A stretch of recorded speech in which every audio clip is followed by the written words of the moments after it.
take the lessons from those anecdotes.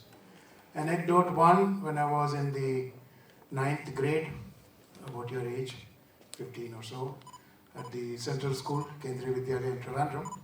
We had a wonderful physics teacher, remember her name, Miss Radha.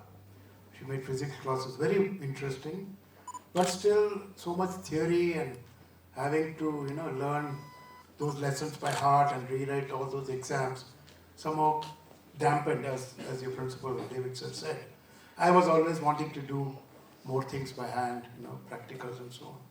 Fortunately, there was a National Science Talent Search contest in those days. It's a very prestigious All India contest. And a few of us from the school decided we will take part in the contest. And the first part of the contest was to do an experiment of your own choice in any of the science subjects that you liked. Write up about the experiment and submit that as your entry for the contest. So I chose a very simple experiment.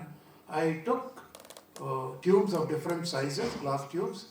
I took different oils of different viscosities, and I took different spherical balls of different sizes, iron balls. And I just tried different combinations of pouring those oils into the different tubes and dropping those balls from the top and seeing how long the ball takes to come to the bottom. I knew viscosity was something in the formula, Stokes' law, all that stuff, but this was something I did to learn how does the speed of the ball depend on the medium through which it's falling, the size of the tube it's falling through, and the size of the ball itself, its density, so on.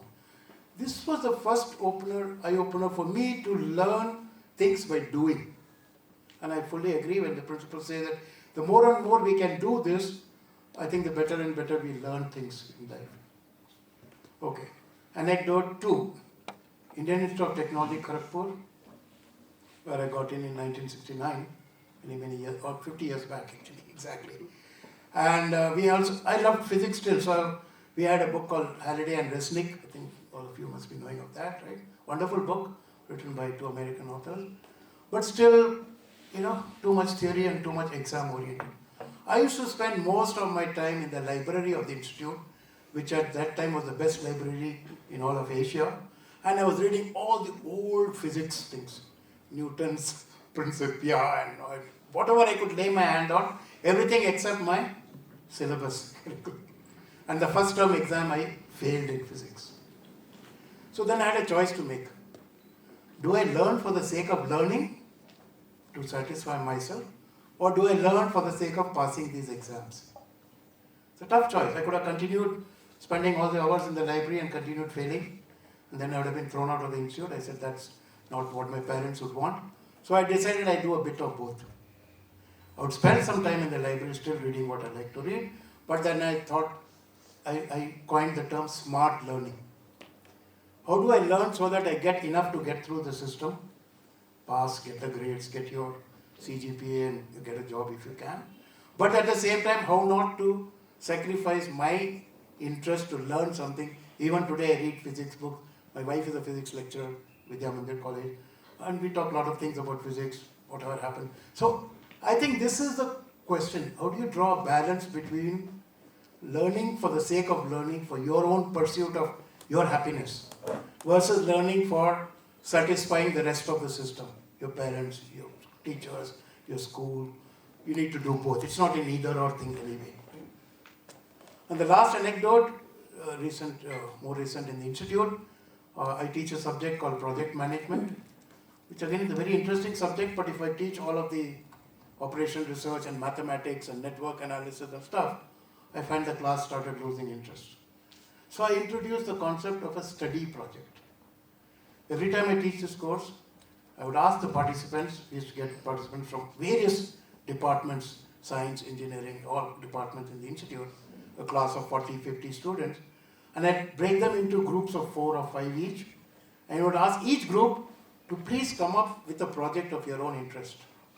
So many things happening in the institute, so much in industry, or your own project. Maybe a project could be anything. It could be organizing your friend's wedding or your sister's wedding or whatever. Pick a project, and then as we learn the concepts in class, you apply those concepts to your study project. so that all the assignments you do, everything you do, the homework is not about textbook questions and answers, it's about answers to these study project questions. And I found that the interest in the class zoomed, everybody was learning a lot, and if possible, make the group sort of interdisciplinary. Put a biology person and a physics person and a chemistry and a mathematics person together, let them solve a common project. They bring different inputs to it. So these are the three anecdotes. I think you got the message that, it's all about you deciding what you want to learn for, what you want to learn, how long you want to learn, what you want to do with it. I think you should be the architect, you are the system designer, you decide what you want to do, pursue it. Some part of it is sort of compulsory. You can't flunk class, you can't flunk school. So do something to satisfy that, but pursue what I said at the end of my talk, pursue your own passion. I think you'll be very happy in that. Thank you.